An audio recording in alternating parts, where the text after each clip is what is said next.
لا الہ الا اللہ محمد رسول اللہ علیہ صلاۃ اللہ۔ سوچ سوچ کے لاشور میں یہ بات ڈال دو، دنیا مسافر خانہ ہے، مسافر خانہ ہے، مسافر خانہ ہے، رہنے کی جگہ نہیں ہے۔ ان دیواروں سے، ان اینٹوں سے، ان ٹائلوں سے، اس واش روم سے، اس خوبصورت نلکے سے لوگ جا کے نا مجھے اپنے بیت الخلاء کا وزٹ کرا رہے ہوتے ہیں۔ یہ دیکھیں ہمارے ابا نے یہ واش روم بنایا ہے، کیا انگلش قسم کے نلکے لگے ہوئے ہیں اس میں۔ میں خوش ہوتا ہوں، چلو اچھی بات ہے، اللہ نے پیسہ دی ہے، لیکن الحمدللہ متاثر نہیں ہوتا بلکہ وحشت ہی ہوتی ہے۔ کیا نلکا لگا دیا اس میں، اتنا خوبصورت سونے کا لگا دیا۔ وہ جو وہ ہے برونائی کا جو صدر ہے نا، برونائی کا، اس کے گھر میں نلکے سونے کے لگے ہوئے ہوں۔ نلکے کس کے لگے ہوئے ہیں؟ سونے۔ مر جائے گا تھوڑے دنوں میں، ٹھیک ہے، قبر میں جائے گا، وہی کیڑے کھائیں گے۔ تو بار بار اللہ، اس کے رسول بار بار بتا رہے ہیں، دنیا رکھنے کی چیز ہے، دل لگانے کی چیز نہیں ہے۔ اب سوال پیدا ہوتا ہے، رکھیں دل نہ لگائیں، یہ کیسے ہو سکتا ہے؟ رکھنا جائز ہے، سلیمان علیہ السلام نے بھی تو رکھی نا دنیا، بلکہ اللہ سے مانگ کے رکھی ہے۔ دل نہ لگاؤ،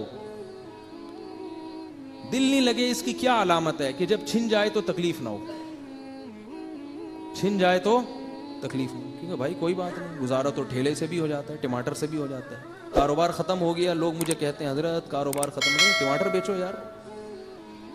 کیا کہہ رہے ہیں حضرت، کروڑوں کا کاروبار تھا، روڈ پہ آ گیا ہوں میں۔ بھائی روڈ پہ آ گئے تو روڈ کی ٹماٹر بیچنے کے لیے تو روڈ ہی پہ آنا پڑے گا آپ کو۔ ٹماٹر بیچو، آوازیں لگاؤ، خربوزے بیچو، خربوزہ میں خریدوں گا سب سے پہلے، خربوزہ 3 کلو، پرچیاں پڑی ہوئی میری جیب میں، خربوزے کھاؤ، خربوزے بیچو۔ اور جب دماغ میں آئے کہ میں تو، میرا یہ اسٹینڈرڈ نہیں ہے، تو فوراً سوچو جس کا ہے تھوڑے دنوں میں اس کا بھی اس سے بھی بدتر اسٹینڈرڈ ہو جائے گا جب پڑا ہوا ہوگا نا تختے پہ۔ میں اسلام آباد سے کراچی آ رہا تھا PIA میں، اب شاید سنا تھوڑی صحیح ہو گئی، یہ چند مہینے پہلے کی بات ہے۔ تو جب وہ PIA زمین پہ اترا ہے نا جہاز، دھاڑ کر کے لگا اتنی زور سے، ایک تو اس سے ہلے ہم بہت زور سے، پھر جو اس نے بریک لگائی ہے تو سب دھاڑ کر کے آگے جا کے لگے ہیں، حالانکہ سیٹ بیلٹ باندھی ہوئی تھی۔ تو سب ایک دوسرے کو دیکھ کر ہنسنے لگے کہ یہ پائلٹ نے بریک کیسے لگائی ہے جہاز میں، وہ تمیز سے لگائی جاتی ہے نا، وہ تو جہاز ہے۔ تو ایسے بریک لگائی ہے کہ سب آگے جا کے دھاڑ کر کے سیٹ پہ لگے۔ تو مجھے بھی ہنسی آ گئی، میرے ساتھ والا جو بندہ بیٹھا تو اس کو بھی۔ تو میں نے اس سے کہا W11 کا مزہ آیا بھائی، پیسے جہاز کے خرچ ہوئے، ٹکٹ، مزہ کس کا ہے؟ W11۔ ٹھیک ہے، یہ پاکستان میں الحمدللہ سہولت ہے کہ آپ کو W11 کا مزہ ہر جگہ آ جاتا ہے۔ خیر دیکھو، اللہ نے سلیمان علیہ السلام کو بہت زیادہ دولت دی ہے۔ اس کائنات میں جتنی دولت حضرت سلیمان کو ملی اور جتنی بڑی حکومت حضرت سلیمان کو ملی، اتنی حکومت اور اتنی دولت اللہ نے کسی کو بھی نہیں دی ہے۔ بات سننا ذرا، میں کہنا کیا چاہ رہا ہوں، خوب غور سے سمجھیں، کیونکہ سلیمان علیہ السلام جیسی حکومت کسی کو بھی نہیں ملی، یہ قرآن سے ثابت ہے۔ ان جیسی دولت کسی کو بھی نہیں ملی، لیکن ان جیسی موت بھی کسی کی نہیں ہوئی۔ اللہ کے پیغمبر ہیں، بیٹھے ہوئے ہیں، جنات سے تعمیراتی کام لے رہے ہیں، عصا ہاتھ میں ہیں اور ایسے سیدھے بیٹھے ہوئے ہیں، نگرانی کر رہے ہیں کہ بھئی مزدوروں سے نا کہ کام کرو۔ اور ان کے تصور میں بھی نہیں ہے کہ ابھی میری موت آنے والی ہے، کیونکہ جس کو پتا ہوتا ہے نا موت آنے والی ہے، خاص طور پہ پیغمبر کو، وہ تو سارے کام لپیٹ کے کیا کریں گے؟ عبادت میں لگ جائیں گے، وصیت کرنا شروع کر دیں گے، بھائی بس کام ابھی ذرا سمجھو، روکو ذرا، میں اپنا نائب خلیفہ کسی کو بنا رہا ہوں، ذرا صبر کرو۔ اور دوسری بات یہ کہ سلیمان علیہ السلام کے بارے میں یہ بدگمانی بھی جائز نہیں ہے کہ انہوں نے صحت کا خیال نہیں رکھا ہوگا۔ جتنا اپنی صحت کا خیال پیغمبر رکھتے ہیں، اتنا خیال دنیا میں کوئی بھی نہیں رکھتا۔ پیغمبر کبھی بھی ایسی خوراک نہیں کھاتے جو ان کی صحت کے لیے نقصان دہ ہو۔ پیغمبر کبھی اتنا نہیں کھاتے کہ جو ان کی صحت کے لیے نقصان دہ ہو۔ پیغمبروں کی زندگی بالکل معیاری ہوتی ہے، صحت کے اعلیٰ معیار پر ہوتی ہے، اور کوئی پیغمبر اللہ نے کمزور پیدا نہیں کیا۔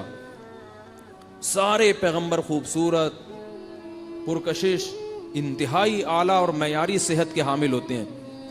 تو اب مجھے بتاؤ، سلیمان علیہ السلام لاٹھی ایسے ہاتھ میں رکھ کے، ٹیک لگا کے، اور نگرانی کر رہے ہیں، اور اللہ فرماتے ہیں موت کا فرشتہ آیا اور روح قبض کر کے چلا گیا۔ ایسے منٹوں میں روح قبض کی ہے کہ وہ اسی طرح ہی پڑے رہے ہیں, بس ایسے بیٹھے ہوئے اور موت آ گئی, کیونکہ ٹیک لگی ہوئی تھی, گرے نہیں. اور جنات یہ سمجھ رہے تھے کہ سلیمان علیہ السلام نگرانی کر رہے ہیں, کیونکہ انبیاء کی جب موت واقع ہوتی ہے تو ان کے جسم میں تغیر نہیں ہوتا, انبیاء کی باڈی محفوظ رہتی ہے, اس میں کوئی تغیر نہیں آتا. اسی وجہ سے نبی صلی اللہ علیہ وسلم کو دیر سے دفنایا گیا ہے, کہ جلدی دفنا دیتے تو خلافت میں اختلاف ہو سکتا تھا. صحابہ نے سوچا کہ نبی کو دفنائیں گے بعد میں اور خلیفہ کا تعین پہلے کریں گے, ورنہ مسلمانوں میں تلواریں نہ چلنا شروع ہو جائیں. جبکہ عام میت کو جلدی دفنانے کا حکم ہے, دیر سے دفنانے کی اجازت نہیں ہے. اس پر رافضی لوگ یہ اعتراض کرتے ہیں صحابہ اکبر کہ نبی کی توہین کی, اتنے دن تک دفنایا نہیں. تو یاد رکھو نبی کی اس لیے توہین نہیں ہے کہ نبی کے جسم میں ذرہ برابر بھی تغیر نہیں ہوتا, ایسے ہی چمکتا ہے, ایسے ہی فریش ہوتا ہے جیسے دنیا میں تھا. تو صحابہ نے سوچا کہ خلیفہ کا نامزد ہونا پہلے ضروری ہے, ورنہ کہیں منافقین امت میں اختلاف نہ پیدا کر دیں, اس لیے بعد میں دفنایا ہے. یہاں تک کہ دیمک نے ان کی لکڑی کو کھانا شروع کر دیا, جو عصا تھا نا, عصا لاٹھی, وہ کھاتے کھاتے جب اس کا بیلنس آؤٹ ہوا ہے تو سلیمان علیہ السلام زمین پہ گر گئے.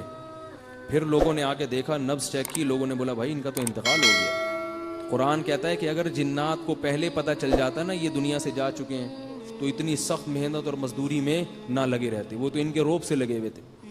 تو اب دیکھو اللہ نے سلیمان علیہ السلام کو ایک دم کیوں اٹھا لیا, یہ بتانے کے لیے کہ اتنی دنیا, اتنی دولت پیغمبر کو بھی دی ہے, تو بعد والوں کو یہ بتا دیا کہ دنیا دل لگانے کی چیز نہیں ہے. سلیمان کو جس کو اتنا کچھ دیا اس کو بھی ایک سیکنڈ میں اٹھا سکتا ہوں, تم کس کھیت کی مولی ہو. بات نہیں سمجھ میں آ رہی, کیا کریں.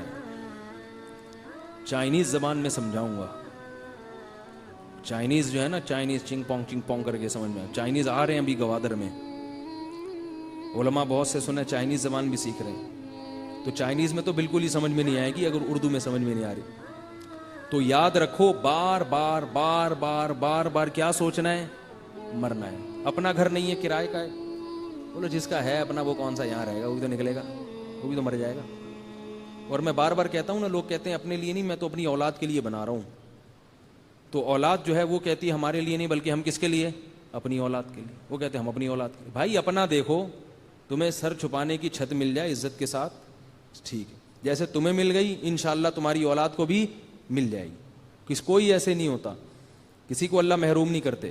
کوئی قحط پڑ جائے, کوئی جنگ ہو جائے تو ایک الگ بات ہے, وہ تو جن کے مکان ہیں وہ بھی محروم ہو جاتے ہیں.